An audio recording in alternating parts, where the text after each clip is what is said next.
Hello everyone and happy Monday. And if you're watching this outside of Monday, happy whatever day you're watching this. My name is Brian and this is Ginger Prime Loves MMOs. Today we're going to be reacting to Force Gaming's bad news for the future of MMOs, which is like on par for the course around MMO discourse, especially the MMO Reddit out there in the world. But we're going to have some fun today. We're going to do a reaction. I'm going to include a link to this video if you guys just want to go watch it for yourselves.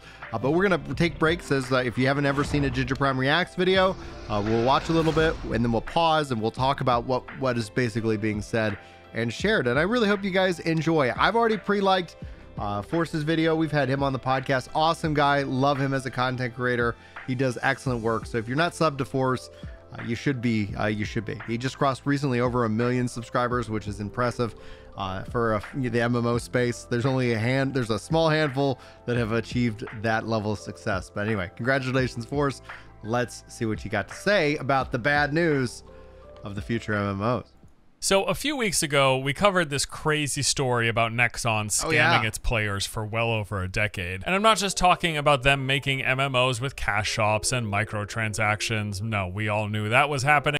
Yeah, it was the, he covered it where it was literally that they were changing the rates behind the scenes so that things that you thought you could get were out of forever or out of reach. The odds are just like, you know, you could go win the lottery in the real world, perhaps more than you could actually get one of the items.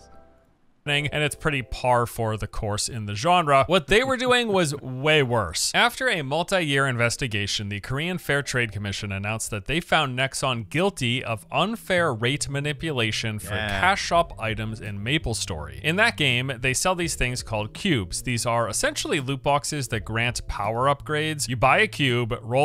I'm going to say this, like, just so everybody knows where I fall. Like, when it comes to these kind of gambling mechanics in video games, if a game has these, my kids are nowhere near it. Like, I do not need that weird dopamine programming impacting their brain. I'm an adult brain, and as an adult brain, I don't want to, I don't want to get addicted to anything. But regardless, at least I can think and reason and logic like an adult. Kids are a whole other story. And so, yeah, when these games have these kinds of mechanics, they're just kids not going to play them. And that's the risk with free-to-play games and the accessibility. That's why, personally, I continue to wish and hope and pray that the subscription MMO or the buy-to-play MMO became the definitive two options that you could kind of pick and choose from, depending on the game and obviously what you're wanting and what that value proposition ends up being.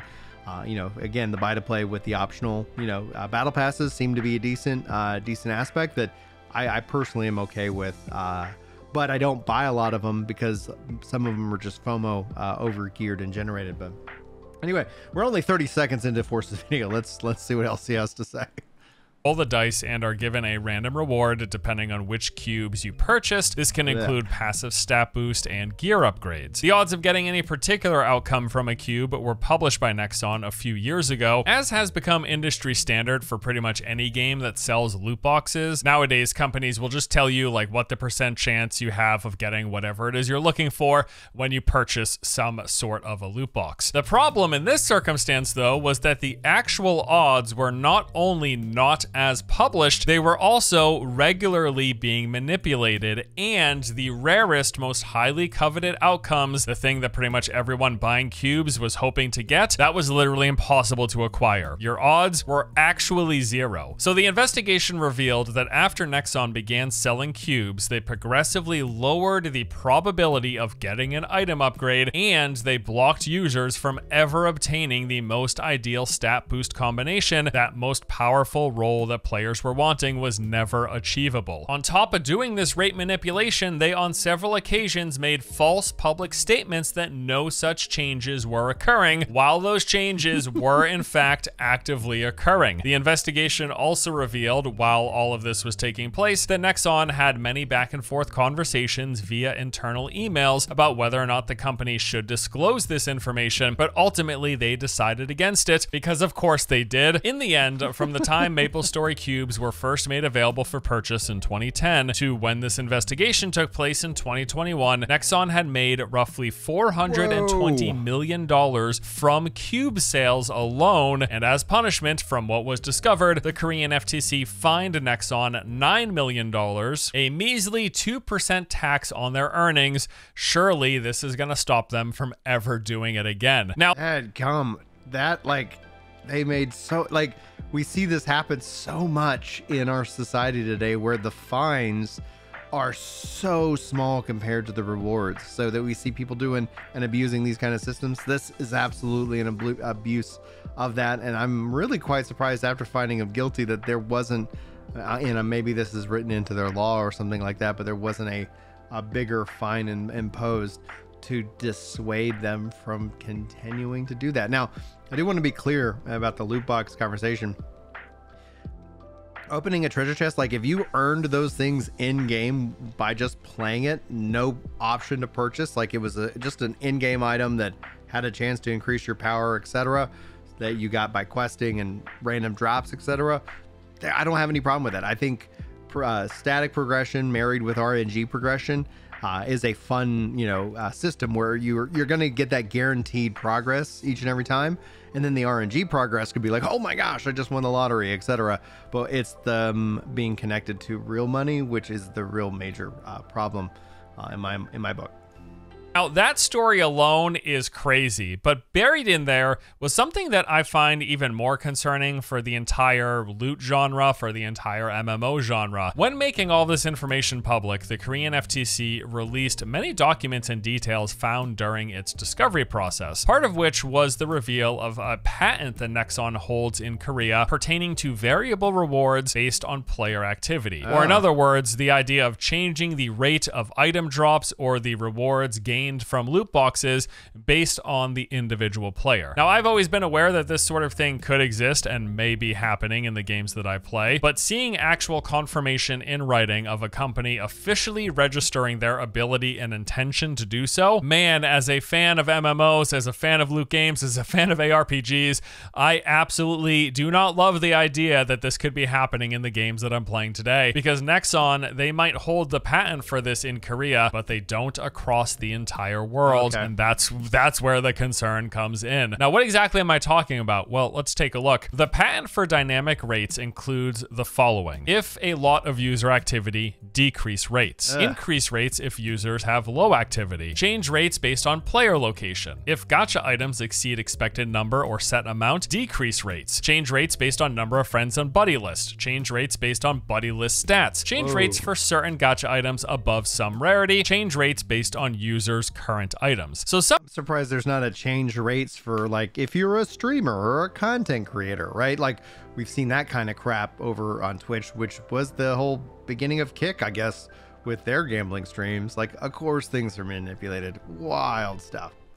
Some of these aren't really that bad, and in fact, I would say there's parts of this that are totally normal and expected from MMOs, but a lot of them are pretty nefarious, especially the ones that pertain to items being purchased from the cash shop. Let's consider the implications here, starting with the most benign. So number 3, that says change rates based on player location. This one's actually totally normal, like having the rates of item drops change based on your location in game. That happens in most MMOs, as far as I'm concerned. Here we would be talking about things like loot tables that are tied to certain areas. So for example, in the Elder Scrolls Online, there are item sets that will only drop when you are in a particular zone. These are referred to as overland sets. So when you're out farming in Rivenspire, you've got like a 1% chance or something of getting a piece of the Necropotent set from any of the mobs that you kill. But as soon as you leave that zone, that rate drops to 0. You will never get it outside of the zone. Or you've got the items that will only drop in particular dungeons or raids. And we're not just talking boss loot, but dungeon-wide loot tables. So for example, in World of Warcraft, you're only going to get set pieces of the Scarlet Mail set while farming mobs in the Scarlet Monastery. So this one makes sense, not at all surprising. It's pretty much what I expect. It's what a lot of MMOs do. But that, of course, is just one interpretation of that line, because the other one could be not that it refers to adjust rates based on player location in game, but that it adjusts rates based on player location in the real world. So depending on where you are in the world, what what region you are, where your IP address pings you at, they will then make adjustments to the rates. And of course, this would likely be referring to things like, depending on the country that you're located and the particular variation of the game that they want you to have,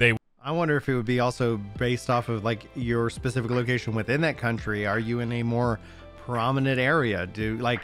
One of the things I've seen in terms of just kind of analysis is just kind of the concept of what's called propensity to pay. And it's like, oh, does this person live in an affluent area? And the same thing actually applies for businesses trying to figure out and do analysis if they could actually create a business and find it sustainable. Think about like a fast food place. You want to obviously have lots of traffic, so lots of analysis goes in. But all of that is, and people do have that shared. So like, do you live in a zip code that is generally well off or makes, you know, like an average of certain amount of money? Like, I think that in and of itself could also be even like more like precise, right? Because IP addresses. And while I'm not sponsored by ExpressVPN, we do have a referral link, which I don't know if that's going to help you in this case. It could actually be the same kind of impact if they were more just like your region as opposed to like what state or what city that you lived in. It will adjust the drop rates, the rates that you acquire currency, the rates that you acquire resources, how that may or may not be tied into changes into the progression depending on the part of the world that you're in, or maybe changes to the cash shop, so they might want to incentivize you to make purchases by reducing your rates in certain regions and not in other regions. That is the other more malicious variation and interpretation of this line of adjusting rates based on player location. But then we move on to checking numbers 1 and 2. Number 1 says if a lot of user activity decrease rates and the ability to increase rates for users with low activity. Now, these are pretty self-explanatory, but again, think of the implications. So if you play a game a lot, your odds of getting higher rarity items could then be decreased by the developer. Or if you take a break, when you return, your rates might get bumped up, meaning you're more likely to get better loot. And I get why a developer would want to use a system like this. So if you've got someone, for example, who stops playing your game for some extended period of time, when they return, you want to give them incentive to stick around. So yeah, why not shower them with legendaries, drop a best in slot stat roll on some items that they get, make them feel really good so they want to keep on playing. And hey, in that circumstance, if you're that player, that sounds pretty great, right? But boy, does it suck for anyone actively playing the game, because the flip side of this coin is that the longer you play, they could potentially make it less likely that you get good items, literally punishing. We do know that with these online games, there is a cost to you as a player who is, you know, continuing to play the game. So when you're not hitting the servers and having that kind of data, processing that has to occur, like there is that level of trade-off. I'm not excusing it by any means because what they just described here sucks. But it's still like, yeah, like I can see why the developers, the companies, they want to, you know, reward you to get you. But if you're dedicated though, like why punish your dedicated group of players? And this is kind of maybe ties more into the free-to-play model than anything. But you never know. Sometimes what we've seen already is with free-to-play and more and more gets adopted into like standard pay-to-play games. The most dedicated people playing the game. This would also be an effective way for a developer to pad out playtimes, for example. Like when you see someone who is clearly dedicated, they're playing the game every single day for multiple hours, why not dial back their rewards just a little bit, and they may very well end up playing for longer. That is, if they don't just quit out of frustration, and finding that balance would be the key, right? And maybe that explains why I got a nearly perfectly rolled bow on my Falconer like 10 hours into playing Last Epoch. But in the 40 hours that I played since, every other one that's dropped has sucked, and I've only found a single version of this bow with any legendary potential, and it had nearly the worst possible stat rolls it could have. Maybe if I stop playing for a few weeks, I'll finally get the good drops that I'm looking for when I return. Am I assuming that's happening in Last Epoch? No, not necessarily. I assume it's probably just part of the RNG experience, but now we've got that seed of doubt, knowing that it's possible these rates could be manipulated based on player playtime. We've got Nexon with an active patent for that exact thing in Korea. Could other developers be doing it in other games and other parts of the world that are being made?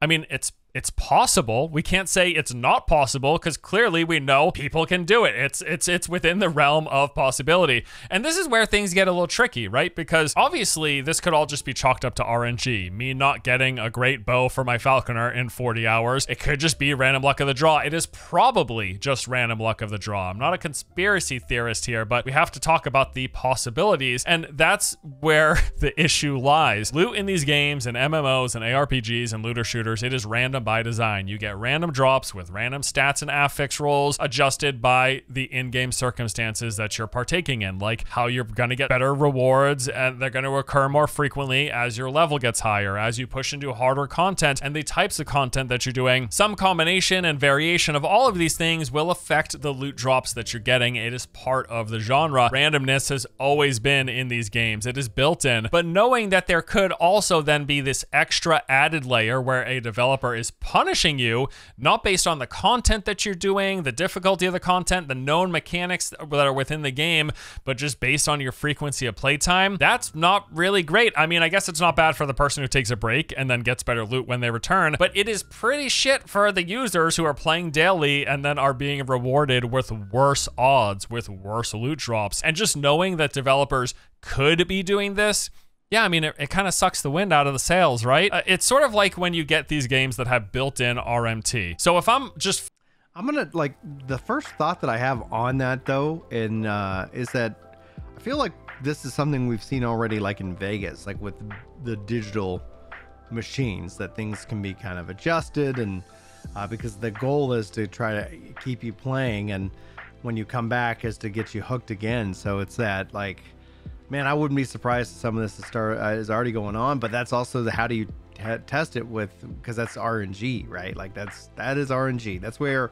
progression is perfectly fine to be RNG progression, but you got to have a static method so that way, no matter what, you know, like, yeah, RNG progression married to this. Oh man, that would, if ever discovered, right? Like, man, that would, you don't want to be the company that has that, because I think a lot of the players will feel betrayed. Farming for gold and resources within a game, most of the time I'm under the assumption that this is just part of the game playing experience. Everything is good. I will farm gold for hours so long as the game is mechanically satisfying and interesting and I'm enjoying the experience and I'm working towards some sort of a set goal. That's just part of playing the game. But yeah, the second a game has officially supported built-in RMT, that veil gets lifted a bit. Like when I can see, say it costs for 1,000 gold, you can get that for $10, but it takes 5 hours of grinding in game to farm 1,000 gold. At that point, I just kind of feel like I'm working for $2 an hour. I don't love it. And the similarity between these two things here is that it's just really demotivating. The same as farming gold for $2 an hour in games that have RMT, or knowing that the game could, the longer you're playing, reduce the odds of you getting good gear. That can. Any game that has player trade has RMT. Because you know that in and of it, there's a market demand for it. It's not justifying it. It's just to say the only real way to defeat it is to remove the ability for players to trade any kind of economy there. Which, if you're looking at the MMO space, I think that's one of the key defining characteristics of that. And when you have variations, but it's gotten lighter and lighter and lighter, which removes that element. The other only element is you have to be very diligent and constantly looking at the economy and constantly having to disincentivize people from doing RMT, or you just give up in a way and create a token in which that you take a cut and let the players basically do what the players are going to do in the first place, which is just go out and buy what they want to buy if they've got the money to do so. Sure, really ruin the experience. And then we've got numbers 5, 6, and 8, which are sort of along these same lines. Change rates based on the number of friends on your buddy list. Change rates based on your buddy list stats, or change rates based on the user's current items. These kind of mesh together and follow the same general idea as above. They're making changes just based on things pertaining to you, but not based on the game's built-in mechanics. It's so like too many people on your friends list, sorry, you're gonna start getting worse loot. If you have really bad loot on the plus side, we're gonna start boosting you up. When it comes to the positive implications of this, we're all gravy, but it's the other side that just things get a little scary. And the absolute worst stuff, though, really, is the dynamic rates as they pertain to cash shop items. So that's number 4 and 7. If gacha items exceed expected number or set amount, decrease rates, and also changes rates for certain gacha items above some rarity. That one's pretty explicit. I assume that's happening. But number 4, boy, if you're opening a ton of loot boxes and you get a few good items in a row, hey, guess what? They're gonna nerf your rates, which means if you buy more boxes, you should expect to get garbage for a while. Now, if the implementation of this one is as it sounds, is as I assume it is, I mean, that should be illegal, right? Like, I get it. It's kind of similar to gambling. Sure, in gambling, you've got low odds for every single pull of the slot machine, but sometimes you win, and that's great. But I assume it is super illegal and against gambling laws to decrease the rates of someone once they win. I mean, that sounds illegal, but legality or not, I'm not here to really argue about it. That it's pretty crappy. If a game that you're playing has this mechanic, you sure are gonna want to know about it so that you don't go spending money after getting a good item to be almost guaranteed to get worse loot for some extended period of time. I mean, hey, if you needed any more reason to avoid spending money on loot boxes and gacha items, knowing that there's a chance that if you win some, you're guaranteed worse odds going forward, that sounds... Yeah, I just Googled it. Yeah, they can change it and do change it within seconds. They've got that. I think they still have a level of reporting that they have to maintain, etc. So that like certain things have to be like consistent in that regards. But again, I just did a quick Google, and unless something's changed since this article is written, yep. Sounds like as good of a reason as any. This whole thing is really complicated and frustrating because these games, as I said earlier, they've always had a lot of randomness involved. It's part of their nature. Random loot, random stats doled out at random intervals. This is part of the gameplay loop. It is a big part of the reason why a lot of us play. The game has to feel fun and be satisfying to play, but then the draw of that loot is what keeps you playing. You keep pushing that button knowing that good stuff will come eventually. You just don't know when. I mean, it's an entire genre of games built on variable rewards. That's the ongoing motivation. I just think what's so frustrating here with this story is just what we don't know. We've got all of these different loot games, which are some of my favorite genres, MMOs, ARPGs, looter shooters, and we simply don't know how many games, which games, what combination of these are utilizing these dynamic variable rewards based on player activity. Like the examples that we've outlined here, some combination of them could be used in a few games, could be used in a lot of games, or could be used in most of the games in the genre. That's what's frustrating. We just don't know, and we really can't know. I guess on the plus side, you know, you might get rewarded when you're first starting out, when you have bad gear, if you don't have a lot of friends on your friends list, or when you return from taking a break.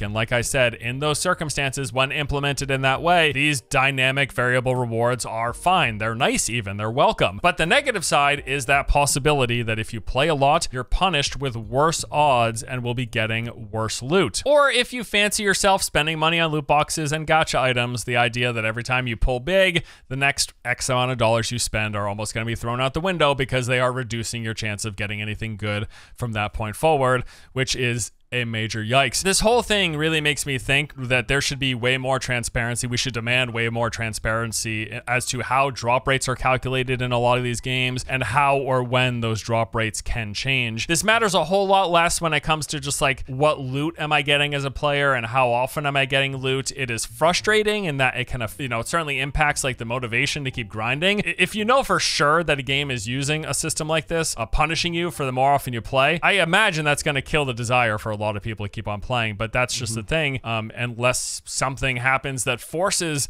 developers to share that information, we don't know. We probably won't know unless there's some big investigation by someone like the Korean Federal Trade Commission when what they did with Nexon. We won't know. We won't know which games, what games are using these systems and how many of them they're using. But yeah, it doesn't matter as much for loot rewarded from playing the game, but I certainly feel it's a pretty big deal when it pertains to items purchased from the cash shop. This idea that your rates will change depending on if you score big or something when you're buying loot boxes. I don't know about the legality, but yeah, Sounds pretty garbage. I think at the very least, this should give you some pause when you consider playing any game developed by Nexon, MapleStory, Vindictus, or the upcoming game The First Descendant. Besides their history with the changing the rates of the cubes and making certain outcomes literally impossible, we know they have done this. It has been proven, and they were fine for doing so. There's a chance that that could also be happening in their other games, but that stuff aside, this whole dynamic rate manipulation, we know Nexon has the patent for it in Korea, and now we know, if we weren't sure already in the past, that it is something that could very well be applied to other games that we play, other loot games. And if that is happening, I mean, I sure would love to know. Or maybe I wouldn't, because maybe that would just mean I wouldn't want to play games that are implementing systems along these lines. And again, look, randomness, it is part of the genre. I just feel like there has to be an established baseline of understanding of where that randomness comes into play, how and when it changes. We get better loot drops when we push higher levels, when we push harder content, when we go into different types of content, when we farm in different zones, when we farm different dungeons. That is all an established understanding, and I think most of the player base goes into playing these games knowing that these things exist. It's really more so the punishing side of it, the punishing for frequency of playing, the punishing for how good your gear is, the punishing for the number of people on your friends list. If there are a lot of loot games using systems like that, don't love it. Absolutely do not love it. That's gonna do it for today's video though. Thank you as always for watching. Hope you enjoyed. I'll see you guys in the next one. So, man, I don't want to be a Debbie Downer here at the end of this video, but like in terms of it, I don't see what he's hoping for to have to happen, namely because I don't see gamers uniting behind that. This genre in and of itself, for as much as we might like it, is very niche, right? So it's not like something that's going to be the scale of Star Wars or really make national headlines that if it was found out. And then how do you find that out? Where the solution isn't just say, that's just RNG, man. That's just RNG. That's how that works. Random is random. I like random, but I think like the solutions I look for in game is, can I make progress that's not random? So like XP gain, like if I go do X, Y, and Z, I'm making progress towards that goal and I can measure that progress. And then if there is random, progression that happens alongside, in kind of tandem with that, then yeah, it sounds like a great idea. Like, that's something I enjoy. Makes hitting it, really exciting. And then if you don't end up getting that exciting hit, like you're like, oh, at least I made, 20% progress towards that goal, and you know how to budget your time accordingly. He brought up a really good point also about buying gold for money. Whenever there is that exchange, people immediately do the math in their head how much time it takes them in game versus what it would just cost them to get it instantly, pretty much. And yeah, they're gonna compare it to what they make. And so yeah, if you're at $0 and you're like $2 an hour sounds great, like that's what I'm gonna do. But if you're like making like $15 an hour, you're like, why wouldn't I just go work for an hour, come back and spend $2 of those dollars and save myself some time, right? Yeah, it's going to be interesting to see how the subscription model and the MMO monetization model changes. I do think we might see more MMOs bundled under like a service. Excuse me, like Game Pass or PlayStation Plus or Amazon Prime, where like you have kind of an umbrella subscription to multiple MMOs. WoW's kind of doing this because it gives you WoW Classic, etc. But I do wonder if that will go a little bit further down the road. Time will tell. You guys can let me know what you think about that. I don't have an ETA on that. I'm not expecting it anytime soon. I'm not expecting these guys to be like, hey, how about we make less money? Obviously they do this or do anything of the nature. The goal is for them to generate enough revenue to keep the lights on, development, servers, and the expense that it takes just to exist as an online game in modern society. Anyway, guys, thank you so much for spending some time with me today. Hopefully you enjoyed. I hope that I'll see you guys in the next video. But until then, take care.